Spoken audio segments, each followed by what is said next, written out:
5:05 this morning, a closer look at President Trump's latest tariff threat. Over the weekend, he proposed a 30% tariff on imports from Mexico and the EU after trade talks stalled. That means higher prices at the grocery store. Starting today, expect to pay more for items like tomatoes. ABC's Nicole D'Antonio has details. Today, European trade ministers are expected to meet after President Trump announced 30% tariffs on both the EU and Mexico. Mexico blasting the move as unfair. The European Union now warning of countermeasures if those tariffs kick in on August 1st. This morning, many small businesses left in limbo. We're stressed out. We don't know. Are we going to have to take loans out to make sure that we have the dollars that we need to fill our stores? If we can't fill our stores, we can't make sales, which means we can't stay open. Just last week, President Trump targeted Canada again, threatening to impose a fresh round of 35% tariffs on Canadian goods, also starting August 1st.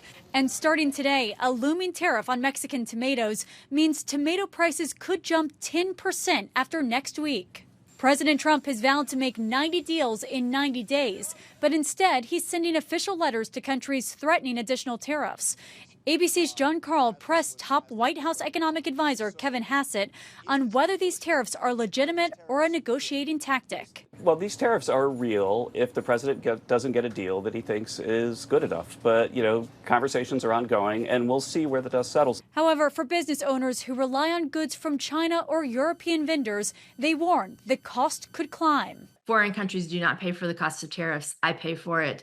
You pay for it. My customers are going to pay for it. This isn't the first time President Trump and the European Union tangled over tariffs. The president hit the EU with 25% tariffs in 2019, impacting French wine, Italian cheeses, and single malt Scotch whiskey.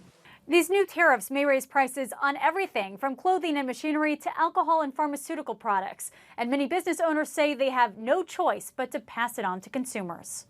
Nicole D'Antonio, ABC News, Washington.